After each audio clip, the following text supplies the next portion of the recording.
오늘 말씀은 우리가 사도행전 2장 37절부터 47절까지의 말씀을 나누는데요. 사실은 저희가 특별 새벽 기도회 기간과 수요 기도회를 통해서 우리가 사도행전 1장 1절부터 지금까지 살펴오고 있고, 그 마지막으로 해서 우리가 지금 이 말씀을 살펴보고 있습니다.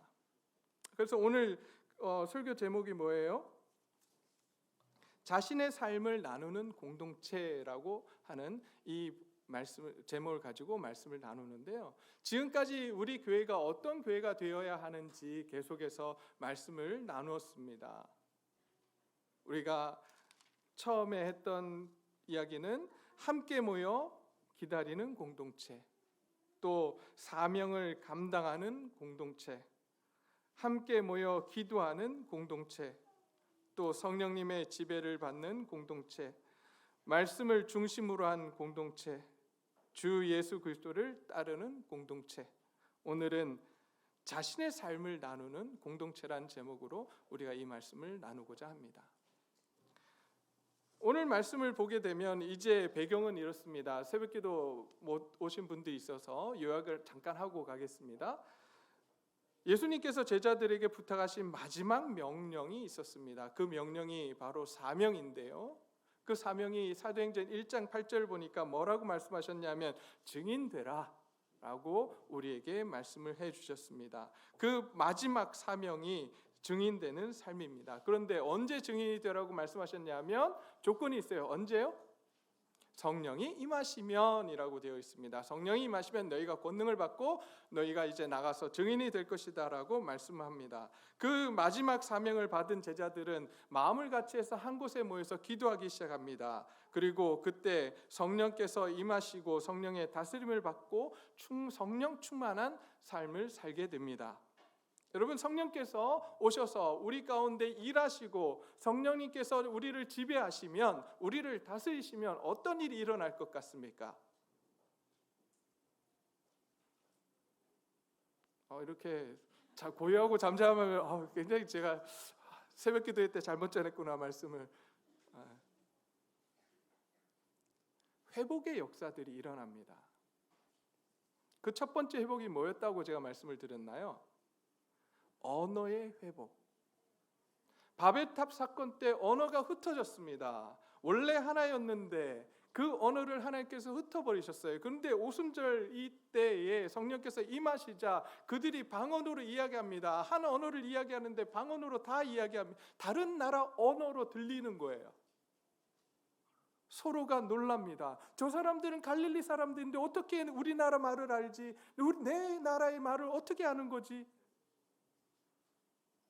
라고 이야기를 합니다.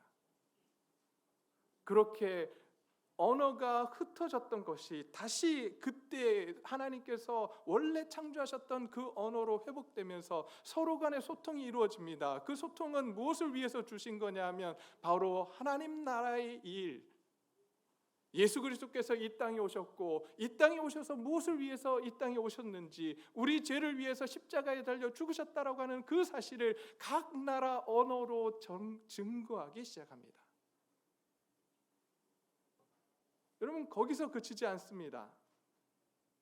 언어가 회복되고 그 다음에 회복되는 일이 뭐냐 하면 우리 자신들이 회복돼요. 개개인들이 회복되기 시작합니다. 전에 상처받았고 이 세상 문화로 인해서 중독에 빠져서 알코올 중독, 여러 가지 게임 중독, 이런 여러 가지 중독으로 망가진 우리 자신들이, 그리고 그것 때문에 쭈그러들고 두려워하고 담대히 나가서 복음을 전하지 못했던 사람들이 이제 하나님의 말씀이 들어오고 성령님께서 역사하시자 그 자신들이 회복되기 시작합니다. 이것이 성령님이 우리 안에 역사하실 때 일어나는 일이에요. 오늘 이 시간 여기 계신 저와 여러분들에게 성령님께서 임재하시고 또한 성령님께서 우리를 다스리셔서 성령의 충만함을 받아서 우리가 회복되는 일이 일어나기를 간절히 소원합니다. 그 어느 것도 회복시킬 수 없는 일들이 있어요. 각자만이 알고 있는, 다른 사람한테 말하지 못하는 각자만이 알고 있는 그러한 아픔들, 고통들, 그것 때문에 내가 담대하지 못하고 사람들 앞에 나서지 못하는 그러한 부족함들, 이 모든 것들이 회복되는 역사가 일어나는 것입니다. 오늘 이 시간, 아니 어쩌면 오늘 이 시간뿐만 아니라 올 한 해 동안에 이런 회복의 역사가 우리 안에 일어나기를 간절히 소원합니다. 그렇게 해서 개인이 회복되고 나서 이제 어떤 일이 일어나는가? 베드로가 나가서 말씀을 선포합니다. 그 말씀의 주제는, 핵심은 무엇이었냐면 예수님께서 메시아 곧 그리스도이시며 우리의 주가 되신다라고 하는 사실을 선포하기 시작합니다. 이 말씀을 들은 회중은 어떻게 반응을 했는가? 오늘 37절에 이렇게 되어 있습니다. 그들은 이 말을 듣고 마음에 찔려 베드로와 다른 사도들에게 물어 이르되 형제들아 우리가 어찌할꼬 하거늘. 하나님께서 개개인들을 회복시켜 주십니다. 그 회복시키시고 구원하신 이유는 무엇이냐면 나가서 복음을 증거하라고 회복시켜 주십니다. 베드로가 담대히 나가서 하나님의 말씀을 선포합니다. 예수님이 우리의 구세주가 되신다고, 예수님이 우리를 위해서 십자가에 죽으셨다고, 그리고 말씀대로 3일 만에 부활하셔서 우리의 참 생명이 되시며 길이 되시고 진리가 되신다고 선포합니다. 그때 그 말씀을 듣고 있던 많은 사람들이 그곳에 그 말씀 앞에서 찔림을 받고 이제 우리가 어찌할꼬라고 묻습니다. 그때 베드로가 세 가지를 이야기를 합니다. 첫 번째 38절에서 회개하라고 이야기합니다. 여러분, 우리가 말씀 앞에서 해야 될 일이 있다면, 우리가 하나님 앞에서 해야 될 일이 있다면 그것은 회개하는 일입니다. 윤리적이고 도덕적인 죄를 회개하는 것, 네, 그것도 필요합니다. 그러나 오늘 여기서 회개했다라고 하는 이 회개는 무엇이냐 하면 바로 우리의 주인을 바꾸지 못한 죄, 내가 내 삶의 주인이 되어서 살아온 그 죄, 다시 이야기하면 내가 하나님 되고자 한 죄, 그것은 아담이 처음부터 지었던 죄입니다. 그 죄로 말미암아 이 세상은 망가졌고, 그리고 우리 안에 죄가 들어왔습니다. 거짓말하고 미워하고 도둑질하고 이러한 모든 죄는 어디에 뿌리를 두고 있냐면 내가 하나님 되고자 한 죄, 내가 내 삶의 주인이 되어서 내 선악을 나누고자 한 죄, 그곳에서부터 뿌리를 내리고 있습니다. 이제 그것을 회개하기 시작합니다. 자신의 삶의 주인을 바꾸고자 그들은 외칩니다. 하나님, 지금까지 내가 내 삶의 주인이 되어서 살아왔습니다. 하나님 용서해 주십시오. 이제 내 삶의 주인은 예수 그리스도이십니다. 나의 삶의 왕은 하나님이십니다.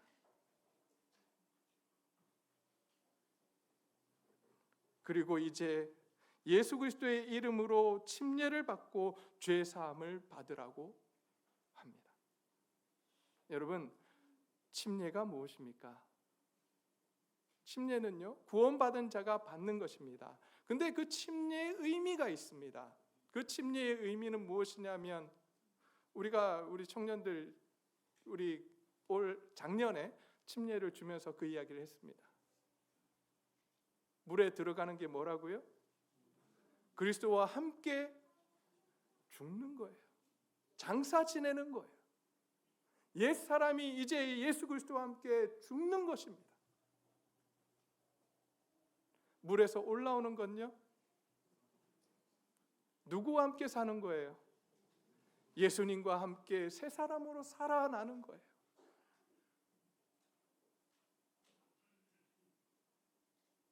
그 침례를 받으라고 합니다. 그래서 이제 너의 삶의 주인을 바꾸라고 합니다.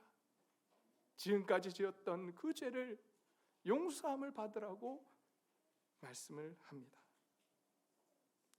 그리고 나서 이제 그러면 성령을 선물로 받게 될 것이다. 성령의 선물을 받게 될 것이라고 말씀을 합니다.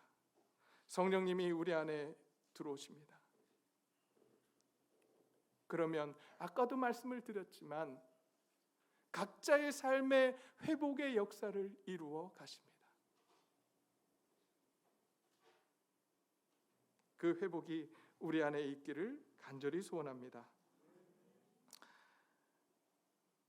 그러자 이 말을 받은 사람들이 침례를 받습니다.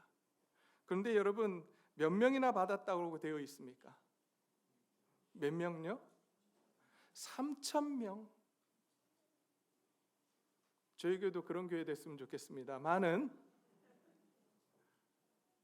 여러분, 이 이야기는 뭘 이야기하고 있는 거냐면 그만큼 하나님께서 지금 한 영혼 한 영혼을 구원하기를 간절히 원하신다라고 하는 사실이에요. 얼마나 이 날을 기다리셨으면 한꺼번에 몇 명을 회개시켜요? 3,000명. 여러분, 이 하나님의 마음이 느껴지십니까? 오늘도 우리 주위에 참 많은 영혼들이 하나님을 알지 못하고 지옥으로 가는, 죽어가는 많은 영혼들이 우리 주위에 있습니다. 그 영혼들을 보면서 하나님께서 무슨 마음을 갖고 계실까요? 어떤 마음을 갖고 계실까요? 얼마나 안타까워하시겠습니까? 얼마나 급하셨으면 3,000명을 한 번에 회개시키시고 하나님의 자녀로 다시 들어오게 하셨을까요? 오늘 그 마음이 우리 가운데 새겨지기를 간절히 소원합니다. 하나님이 그 죽어있는 영혼들, 잃어버린 영혼들을 향해서 안타까워하시며 얼마나 긴급하게 그들을 되돌리시기를 간절히 원하시는지, 우리가 그 하나님의 마음을 품고 돌아가는 이 시간이 되기를 소원합니다. 그렇게 되자 이제 새로운 모습의 공동체가 탄생합니다. 그 공동체는 교회라고 불렀습니다. 세상이 알지 못하는, 세상이 감당하지 못하는 그러한 공동체가 탄생했습니다. 세상이 감당할 수 없는 그러한, 세상이 알지도 못하고 겪어보지도 못한 모습의 공동체가 탄생했습니다. 42절 보니까 이렇게 이야기합니다. 그들은 사도의 가르침을 받아 서로 교제하고 떡을 떼며 오로지 기도하기에 힘썼다라고 말씀하고 있습니다. 사도의 가르침을 받았다라고 하는 것은 말씀을 나누었다는 이야기예요. 서로 말씀을 가지고, 구약, 그들에게 있어서 말씀이라고 하는 건 구약의 말씀이었어요. 구약의 말씀을 통해서 그들은 듣습니다. 이 말씀이 누구를 향한 말씀인지, 어떻게 이 말씀이 지금 예수 그리스도를 지칭하고 있는 것인지, 그 말씀대로 이 땅 가운데 예수님께서 오신 메시아이신지를 그들은 깨닫게 됩니다. 오늘 저와 여러분들에게 이 66권의 말씀이 주어졌습니다. 이 66권의 말씀을 통해서 우리가 알아야 될 것은 무엇이냐면 예수님이 우리의 주인 되신다라고 하는 사실이에요. 예수님이 우리의 구세주가 되신다라고 하는 사실이에요. 그리고 이제 하나님께서 우리를 통해서 이 땅 가운데 그 예수 그리스도를 증거하시고, 또 이 땅 가운데 왕 되신 하나님이 이 땅을 다스리기를 원하신다는 사실을 우리는 선포해야 합니다. 그것이 하나님 나라예요. 이 땅 가운데 하나님의 나라를 다시 임하게 하고 싶으세요? 누구를 통해서 그걸 하길 원하세요? 누구를 통해서요? 저를 통해서요?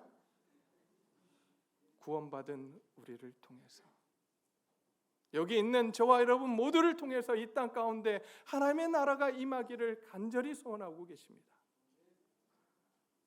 교회에서, 각 가정에서, 각 직장에서, 학교에서, 우리가 가는 곳마다 하나님의 통치가 이루어지기를 간절히 소원하고 계십니다. 말씀을 나누고, 또 그 다음 보니까 서로 교제하고 떡을 떼며라고 되어 있습니다. 이것은 바로 교제를 이야기합니다. 코이노니아, 그리고 그것을 위해서 함께 모여서 또 먹기도 했다라고 되어 있습니다. 뿐만 아니라 기도하기 시작합니다. 함께 모여서 기도합니다. 여러분, 기도할 때 어떤 역사가 일어나는 줄 아십니까? 그 다음에 나옵니다. 사람마다 두려워하는데 사도들로 말미암아 기사와 표적이 많이 일어났다라고 합니다. 기도하니까, 서로 말씀을 나누고 교제하고 기도하니까 기적들이 일어났대요. 사람이 변화하는 거예요. 여러분, 기적 중에 가장 큰 기적이 뭔지 아십니까? 홍해가 갈라지는 거? 아니면 또 어떤 게 있을까요? 죽은 자가 일어나는 거? 저는 오늘날 가장 큰 변화가, 가장 큰 기적이 있다고 하면 사람이 바뀌는 겁니다. 우리 아버지가 달라졌어요. 우리의 아이가 달라졌어요. 여러분, 저는 저를 보면 압니다. 제가 바뀌는 게 쉬울까요? 어려울까요? 여러분, 가끔 집사님들 그런 이야기 하시더라고요. 사람 안 바뀝니다 라고 이야기합니다. 바뀝니까? 안 바뀝니까? 손 들어볼까요? 안 바뀐다. 손 들지 마세요. 손 들지 마세요. 그 말은 뭐냐면 사람 바뀌는 게 정말 어렵다는 이야기예요. 근데 예수 그리스도를 믿으면 바뀐다니까요. 저 보세요. 바뀌었잖아요.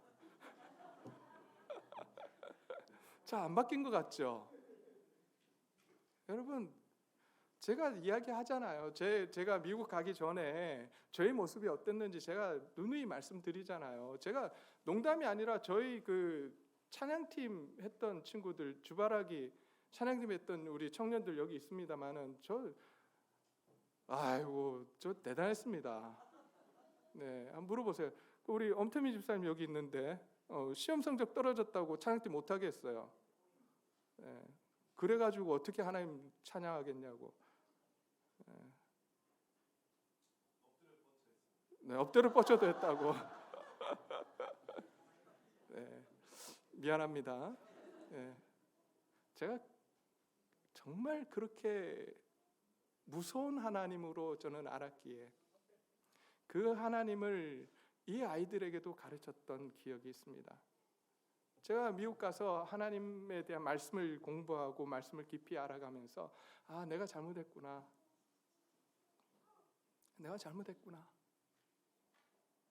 제가 그래서 2부 예배가 있을 때 우리 청년들하고 같이 함께 예배를 드릴 때 제가 여기서 무릎을 꿇고 용서를 빌었습니다. 내가 그때 잘못했다. 미안하다. 나도 몰랐다. 모르겠으니 용서해달라고. 여러분, 변하더라고요. 근데 시간이 많이 걸려요. 제가 제 생각의 틀을 바꾸는데 몇 년 걸렸냐면 8년 걸렸어요. 7년, 8년 걸리더라고요.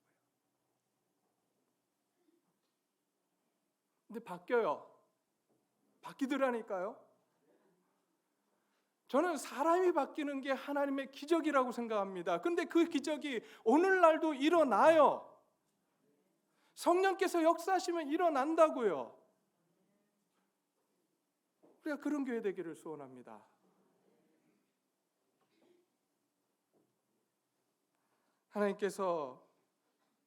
하나님 앞에서 말씀을 가지고 서로 나누고 교제하고 기도하니까 사람이 바뀝니다. 기적이 일어납니다. 그리고 모든 사람이 함께 모입니다. 여러분, 이게 놀라운 일이에요. 함께 모인다는 이 말은 뭐냐 하면 가족이 됐다는 거예요.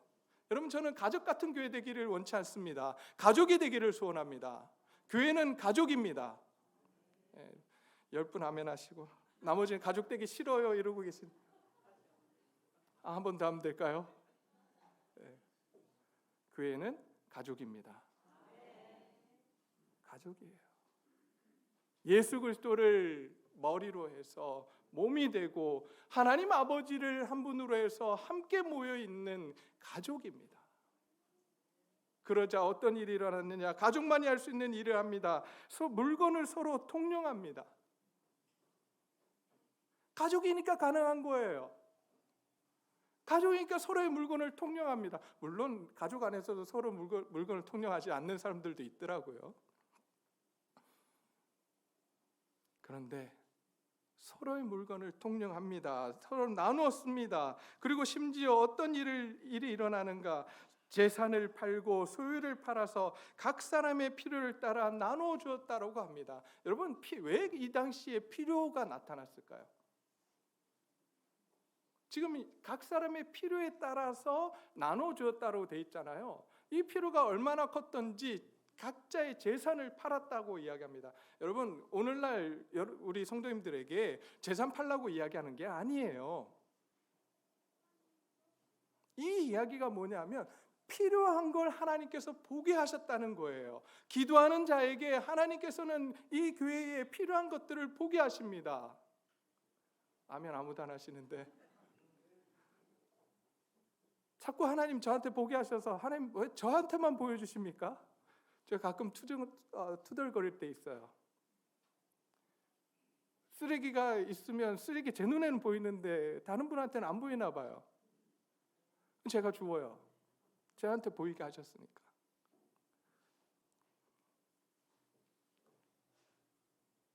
아픈 분들이 보여요.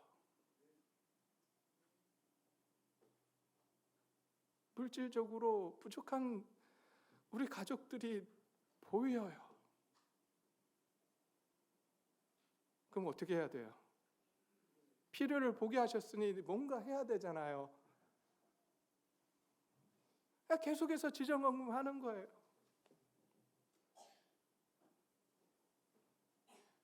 하나님 이제 그만 보여주세요. 가끔 그래요. 아니면 더 많은 사람들 저와 같이 이런 자리에 서게 하시든가. 하나님 둘 중에 하나 해주세요. 저 혼자 못하겠어요. 이 당시 왜 필요가 보였냐면요, 이 예루살렘 안에 오순절까지 6월절부터 오순절까지 순례자들이 어마어마하게 모였습니다. 그 사람들이요, 이제 오순절이 끝나면 각자의 자리로 돌아가려고 왔던 사람들이에요. 그런데 그날 성령이 임하셨어요. 그리고 자기네들이 잘못한 게 무엇인지 알게 되었어요. 그리고 말씀을 다시 깨닫기 시작했어요. 그러니 이제 그곳에서 함께 모여서 교제를 나누고 말씀을 배우고 기도하기 시작합니다. 그런데 문제가 생겼어요. 뭐예요? 뭐가 문제가 생겼을까요? 먹어야 돼요. 잘 곳이 필요해요. 순례자들은 어느 정도 경비를 예배하고 왔습니다. 근데 그 경비가 다 떨어졌어요. 이제 어떻게 할 거예요? 그 필요를 기도하는 자들에게 하나님 보여주십니다. 그러자 성도들이 자기가 갖고 있던 집들을 오픈하기 시작했습니다. 그들을 받아들이기 시작했어요. 여러분, 마가의 다락방이 큰 곳이었습니다. 100명씩 들어갔잖아요. 120명 들어갔잖아요. 그런데 3,000명이에요. 그러면 몇 가정이 필요해요? 100명씩 들어가는 가정 몇 가정이 필요해요? 30가정이 필요한 거예요. 100명 들어가도 30가정이고 50명씩 들어가면 60가정이고 10명씩 들어가면 몇 가정요? 300가정이 필요한 거예요. 이들이 그걸 연 거예요. 방만 열면 됩니까? 뭐 해야 돼요? 먹을 걸 줘야 돼요. 그러니까 어떻게 해요? 자기가 갖고 있던 걸 파는 거예요. 그 필요를 보게 하셨으니까. 그러면서도 그들은 기뻐했습니다.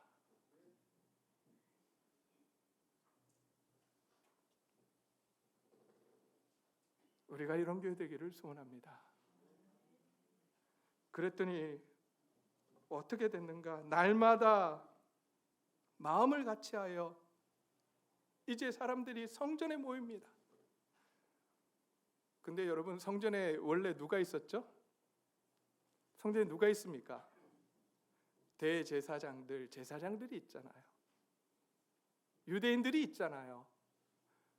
근데 예수 그리스도를 믿은 그리스도인들이 거기에 막 몰려들기 시작합니다. 어땠을까요? 여러분, 그 생각 해보셨어요? 성전에서 어떤 일이 일어났을까요? 그리스도인들을 내쫓기 시작합니다. 그곳에 못 모이게 합니다. 그랬더니 그들이 어디로 들어갔어요? 어디로 가죠? 집으로 갑니다. 집으로 가서 이제 그곳에서 떡을 떼며 기쁨과 순전한 마음으로 음식을 먹고 하나님을 찬미하기 시작합니다. 하나님을 예배하기 시작했어요. 각 가정에서. 성전에서 모일 수 없으니 각 가정에서 들어가서 하나님을 예배하고 기도하고 말씀을 나눕니다. 교제합니다. 그랬더니 어떤 일이 일어나는가? 그 다음 마지막으로 이렇게 이야기합니다. 온 백성에게 칭송을 받았다라고 되어 있습니다. 주위 사람들이 그 공동체를 보면서, 그 교회를 보면서 칭송했어요. 존경했어요. 저희 교회가 그런 교회 되기를 소원합니다. 그리고 주께서 날 구원받는 사람을 날마다 더하게 하시더라. 영혼들을 막 보내주세요. 오늘 이 시간 우리가 이런 교회 되게 해달라고, 이런 공동체 되게 해달라고. 여러분, 이 모습은요, 그냥 좋은 공동체구나, 이게 아니에요. 처음에 하나님께서 창조하셨던 그 모습, 아담과 하와가 살았던 그 모습, 서로의 것을 나누며 살아갔던 그 모습을 지금 회복한 것입니다. 이런 모습이 우리 안에 있기를 간절히 소원합니다. 그래서 우리도 이 지역사회에서 존경받는 교회, 그래서 이 교회에, 우리 교회에 하나님께서 영혼들을 많이 붙여주시는 놀라운 역사가 올 한 해 있기를 간절히 소원합니다.